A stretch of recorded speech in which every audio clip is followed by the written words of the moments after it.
Hi, everyone, and welcome to our Lunch and Learn. Super excited to talk to you about AI and how you can make it work for you at every stage in the buyer's journey.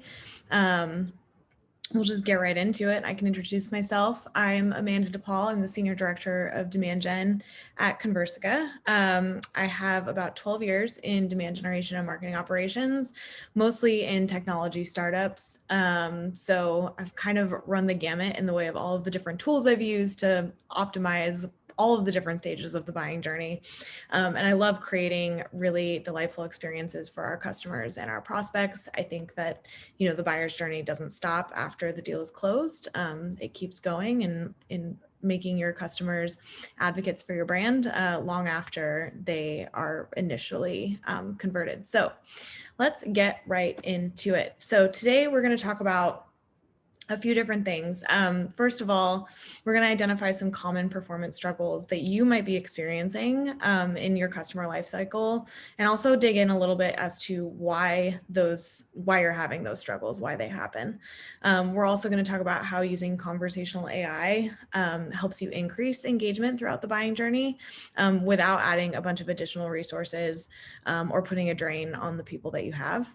And then lastly, we'll talk through some examples of conversational AI in the wild. And I have some tips for how you can measure success in some of the programs that you're doing with conversational AI. So there are some pretty common problems resulting in an underperforming customer lifecycle. At every stage, there are major inefficiencies. I'm sure you've all experienced them from the awareness stage, which is, garnering interest at the very top of your funnel through things like advertising or your website, all the way down into consideration and purchase when you've handed things off to sales. And then, like I mentioned, even after the deal is closed, turning your customers into advocates for your brand. There are all sorts of places where things can kind of fall apart, especially in the way of engagement and fostering really genuine interactions with your prospects and customers. And all of that results in high workforce costs, missed revenue opportunities, and just generally, an underperforming customer lifecycle. So where does that start? It starts at the top, right? So marketing pain points, we all probably feel them. Our website visitors aren't as engaged as we would like them to be. We're having a hard time qualifying early interest. So, our scoring programs may not be as optimized as we wish they were. We're trying to get in this virtual world, a lot of interest in our webinars and our virtual events and facilitate registrations and quality registrations, and getting people to even show up is a challenge. And then even after an event or an activity, making sure that those prospects are being followed up with efficiently and effectively is kind of an uphill battle a lot of the time. And so that results in these kind of unengaged, unnoticed, untouched leads that we often have just kind of sitting at the top of the funnel, sort of hoping that we can figure out, what leading indicators are going to tell us that we should hand them off to sales. And then once we hand them off to sales, there's a whole other slew of issues that can arise. So sales, has a lot of different responsibilities. They're not only supposed to be following up with the leads that you have worked so hard to generate, but they've also got responsibilities in the way of, their outbound prospecting and building accounts and, getting a lot of traction in target accounts. And so while they're also juggling the inbound stuff, they've got all this outbound activity on their plates as well. And so they have to almost prioritize after you've prioritized for them. So you've handed them off a bunch of MQLs or leads that you think they should follow up with, and then they almost have to kind of then do another round of qualification to figure out, okay, which ones of these are actually going to be worth my time. And it's kind of the crux of the marketing and sales relationship, right? Like, I want them to follow up with my leads. And then sales is like, well, I wish they were better leads because I only have so many hours in the day and I can only do so many outreach activities. And so a lot of this results in, underworked leads. They're unresponsive because maybe, time has gone by before they actually get outreach because sales is trying to prioritize. And we've just not met our customers where they are to have conversations where they want to be having them. But let's say you get through all of that and you do close a deal, which we all we all happen to do, right? But even after that deal is closed, there are pain points that still live in the customer success leg of the buying cycle. So, you've got onboarding that you have to deal with. So making sure that your customers feel welcome when they're brand new customers, making sure that they are feeling the love when it comes to account reviews, and that you're staying on top of any issues that might result in, a customer who may not want to renew or scale back their engagement with you. And all of that results in just untapped growth. And so, customer success has a lot on their plate in the way of, the sheer number of customers that they typically have to manage. Sometimes it's hundreds to one. And so it's really hard to say, how do I drive, quality interactions with my customers while also not, pulling my hair out and being totally overworked. And so there are just a lot of places where, where there are opportunities for better efficiencies, not only to make your buying cycle work better, but to also make the people on your team a lot happier in the long run. So, but why do all these things happen? So Conversica did a research report recently. It's called the 4 Ps of sales effectiveness. And in it, we looked into about 1,100 different companies trying to figure out, what they were doing to follow up with leads and how well they were conducting their own follow-up. And we kind of boiled it down to 4 different pillars of customer engagement. So there's persistence, promptness, personalization, and performance. 4 Ps. And what we found was a lot of inconsistencies throughout all of these different categories. So in a lot of cases, most of these customers only reached out 1 or 2 times before they gave up. And we all know, I think it's a well-known fact that it takes a whole lot more than 1 or 2 touches to get a lead to convert. I think the latest numbers are something like 11 to 15 touches to drive any sort of engagement. So if you're making 1 or 2 attempts, you're definitely leaving a lot on the table. We found that a lot of our targets were really slow to respond. Over half the companies that we surveyed took over 9 hours to respond. And it's a pretty well-known fact also that a lot of customers expect to engage with someone immediately. I think that even in, COVID times, people are even more accustomed to getting on their computer, going and finding something that they're interested in and immediately getting some kind of response, because we're all digital now. We're all just kind of like sitting behind our computers wanting to communicate with people. And so, 9 hours may not seem like a lot of time, but if they're hitting up you and 3 of your competitors and one of your competitors gets to them first, there's a really high likelihood that they're probably just going to go with your competitor. The third category, personalization, there was a lot of companies that did not even bother to personalize any of their outreach at all. Like, it was very clearly a form letter or a canned email that we got in response. We didn't get a lot of phone calls, we got a lot of emails. And so even just taking the time to make sure that if you're going to send an email, that you're using some personalization in those emails is going to garner a lot higher response rate. I think that the kind of rule of thumb is that there should be 5 elements consistently in your email that are personalized. So whether that's a name, a title, a company, something that you found on their LinkedIn that was interesting to you, like an alma mater, all of those factors definitely are going to increase the likelihood that you're going to get a response to your emails. And lastly, performance. Only 12% of the companies that we reached out to when they responded back, that response actually landed in our inbox. So it either landed in a spam folder or, if you're familiar with Gmail, there are a bunch of different promotional folders and things where Gmail tries to sort things for you. And so a lot of the times, even if we did get a response, we had to dig for it. And we were looking for the response. So your average customer isn't going to be digging around in their email trying to find, a response to something when they put in a request. So improving your data, improving your message quality is just going to drive better deliverability and engagement in the long run, and just give you the best chance at having a quality interaction with a prospect or a customer. So what's the answer to all of this? How do we fix it? So conversational AI is a really easy way, I guess, to drive better customer engagement at scale. But what does that actually look like? I think that conversational AI is kind of a buzzword. So let's talk about some really practical uses for conversational AI and some problems that it can solve for you. At the top of the funnel, for the marketing folks, we've got all of these pain points at the top in the way of trying to drive, quality interactions on our websites and in all of our digital programs, figuring out what is a quality lead and what isn't, driving engagement with cold leads or reactivating inactive leads, driving registrations to webinars and conferences, and following up after those events or those activities occur.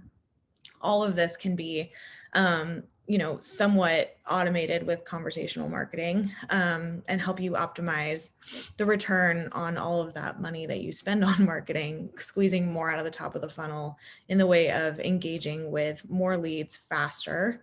One of the things that we do at Conversica is, when we do something like a webinar or an event, I think in a traditional sense, you would take those leads, you'd put them in your database, and then you would start nurturing them, right? You would send them maybe the recording from your webinar, you'd say thanks for attending, they'd get dumped into some sort of like content specific nurture, maybe you put them in a retargeting campaign, and then you just kind of wait. And you hope that at some point they're going to come back to you and they're going to click on something or visit your website, and then you can score them and hand them off to sales.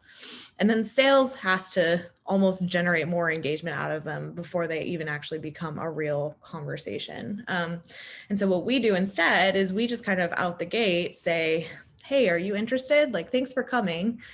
Here's the recording. Let us know if you'd like a meeting. And rather than handing all of those off to sales to do that activity, we use conversational AI to drive those activities instead. So there's no burden on sales to have to do all of that follow-up at scale. We're talking about, sometimes thousands of leads that come to a virtual conference, but we're getting that touch on those leads quickly and efficiently, and just getting a temperature check right out the gate, rather than just kind of like putting them into these sort of static programs and hoping that they're going to bubble up on their own. So that's one, way that you can drive better engagement at the top of the funnel. And then as we kind of drive down the funnel, there are a lot of opportunities for sales to leverage conversational AI. Converting more of their leads into actual meetings, building really healthy pipeline. When we do hand off inbound leads from marketing over to sales, we can use conversational sales to qualify that inbound demand and find those sales ready leads faster. So basically like helping them find the needle in the haystack. Also helping them scale their outbound prospecting efforts in the way of, when they conduct all of their outreach and they've done their 10 to 12 to 15 touches on all of their, outbound contacts and they haven't gotten a response, allowing conversational AI to kind of continue the conversation, and continue to put touches on those accounts, because sometimes it's going to take dozens before somebody actually wakes up.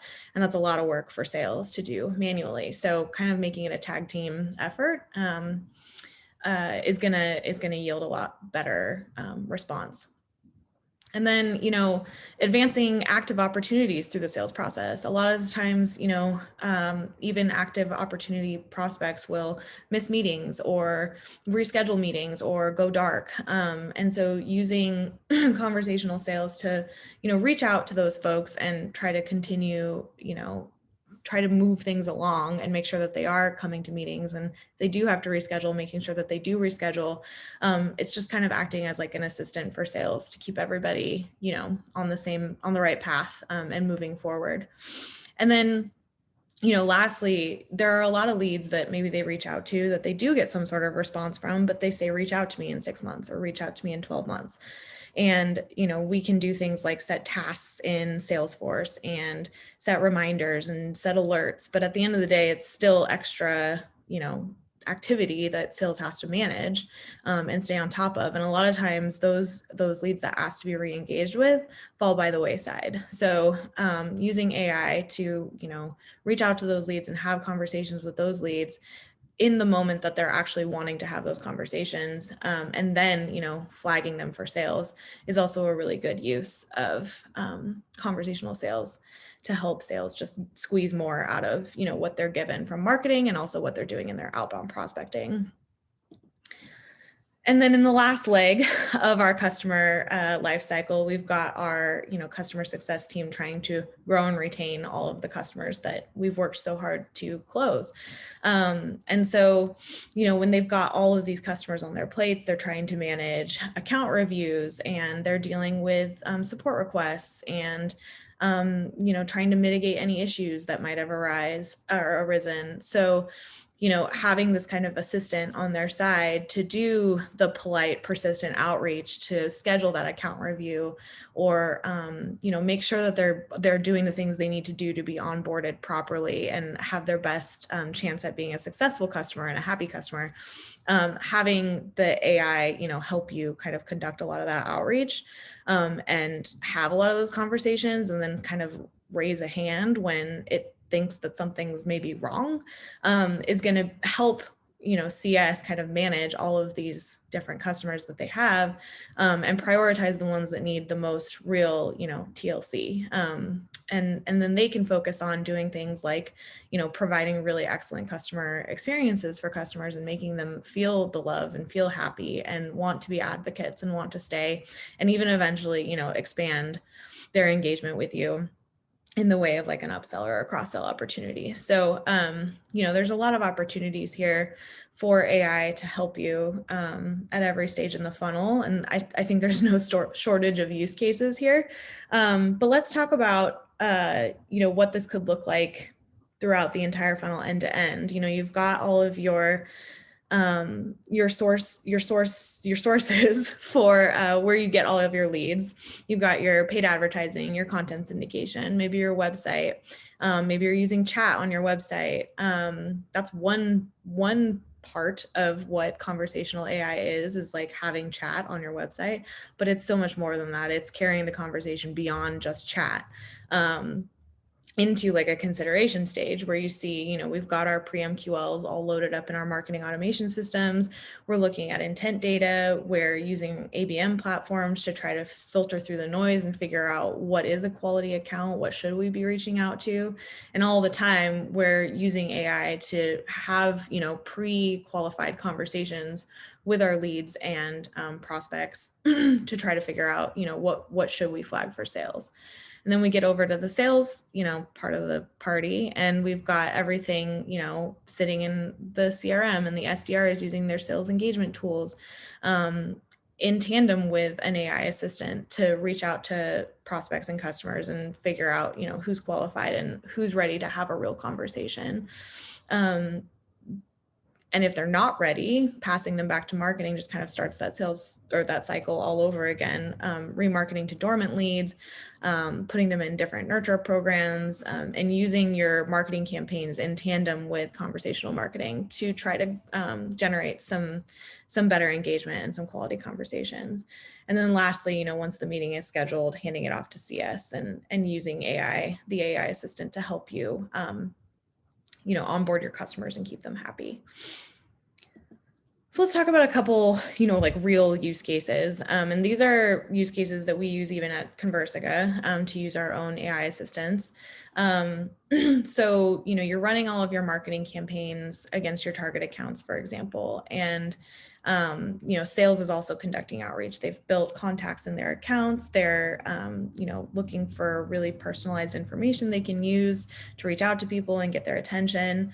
And all the time, these marketing campaigns are kind of running in the background, and maybe you're flagging when an inbound lead comes in or something like that and handing it off to sales, and then they'll call it and maybe they get a meeting.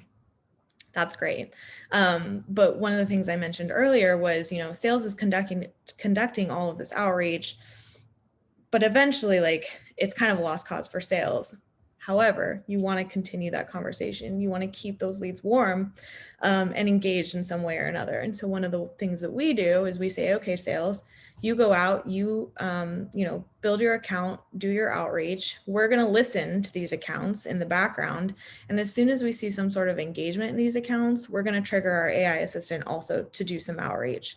And so a conversation triggers as a result of some sort of engagement in one of the ABM tools that we use. And that's just like a follow-on to sales outreach. You can see even in this message, like it references what the rep has been doing, so that there's kind of a connect the dots moment there for the prospect. So super simple, super easy to get off the ground, and a really great way to scale your outbound prospecting efforts and work with sales to do so. Second use case, second example. So we kind of talked about chat briefly. So maybe a visitor, comes to your website via an advertisement, and they're looking around on your site and they see an opportunity to have a conversation via chat. Great. That's kind of the point of entry for your prospect. But the beauty of using an AI assistant and using conversational AI is that conversation can continue even long after the prospect has left the chat. So, 2 days later, there's another outreach that could go out. Your AI assistant is following up and asking, hey, did you get everything you need? Did, the person that we scheduled a meeting with ever actually contact you? And then that conversation can continue. And so here's kind of an example of what that can look like. So say somebody does come in via chat, they download like a free trial or something like that. They sign up for a free trial or a demo. The AI assistant is going to follow up on that chat and also continue the conversation even when the prospect is responding. So you can see here like an end user or an existing customer responds back to the AI assistant, and the AI assistant can then drive the next best action autonomously on its own. It doesn't have to get sales involved until it's really ready for a meeting to be set. So, engaging with the initial, contact, comprehending all of the replies that the contact responds with a tailored response that makes sense, and then acts by taking whatever the next step is that's appropriate, whether that's scheduling a meeting or flagging the sales rep or updating the CRM. Kind of acts autonomously to do like its own sort of sales assistant work. Again, sort of easing the burden on sales, ensuring that marketing leads are getting the full gamut as far as outreach goes, and just generally kind of keeping things moving through the funnel, rather than things getting stuck in like a logjam. So say you're doing all of these programs and you're running all of these outreach campaigns. How do you attribute success to those conversations? I think sometimes, we can overcredit some of these tools by saying, okay, well, there was one touch that happened and therefore that drove the opportunity. And I think we're all familiar with attribution and building attribution models, but how should conversational AI play a role, or how should it be represented in your attribution model? And I think there are a few things to consider. One, at what point in the buyer's journey did my customer actually engage? So if my customer engaged right after an opportunity was created, maybe that gets less credit than an engagement that happens earlier in the funnel. I guess similarly, if a customer engages really early on and then there's radio silence for 6 or 7 months, and then they pop back up with another engagement somewhere else, does that initial engagement deserve as much credit as if it happened really close to an opportunity being created? So I think you have to think about how to weight the interactions based on the time at which they did the interacting. Also think about sentiment. So one of the things that we get is maybe somebody who says they're not interested, and then maybe 6 months later, they actually do turn into an opportunity. How do you weight those kind of negative reactions or negative responses, even after the opportunity becomes viable? I think you have to think about a positive and negative sentiment when you're talking about, how much credit conversations should receive. On vice versa, say we reach out and say, hey, thanks for scheduling a demo. When can we schedule it? And they immediately respond and say, I'm free Thursday. That's going to be kind of a slam dunk in the way of attribution. So maybe that gets more credit, right? Just things to think about in the way of, what was the interaction versus just did the interaction occur? And lastly, did another engagement happen at some point before or after that conversation occurred. So was it like a rapid succession sort of thing where you reached out to someone and immediately they registered for a webinar, or they immediately visited your website or something like that? Then you can think about like early stage attribution prior to, a lead even becoming an opportunity. Like that conversation had a big role in driving that lead forward in its journey toward becoming an opportunity. And so maybe you weight that a little bit higher than something that happened, with a lot of time in between. So these are just things to think about when you're building your own kind of attribution models for, building conversational AI into your marketing strategy and your sales strategy. How do you basically flag success when it occurs? So in summary here, we've talked a lot about, what inconsistent customer engagement can result in. I think the net is really that it's just kind of a generally underperforming customer lifecycle, leaving a lot on the table in the way of, building healthy pipeline, driving positive relationships, driving happy customers who eventually will become advocates for your brand.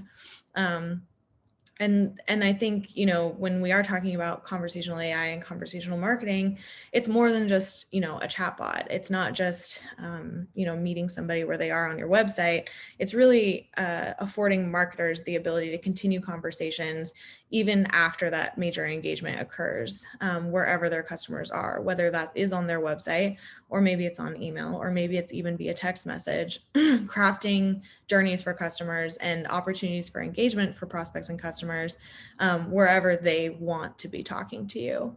And lastly here, conversational AI is just kind of a piece of the puzzle, and it kind of acts as a glue that holds the entire buying journey together. So there are a whole lot of different activities that happen to leads before they become opportunities and customers. How do you continue the conversation in between all of those activities to make sure that you're, retaining interest and you're, getting high engagement out of the folks that you're trying to eventually convert? So that's what we have here today. Would love it if you swung by our booth to ask any questions that you might have. We are standing at the ready, and also follow us on social media. You can also request a live demo of AI in action at conversica.com/demo. But thanks so much for joining, and hope to see you over at our booth.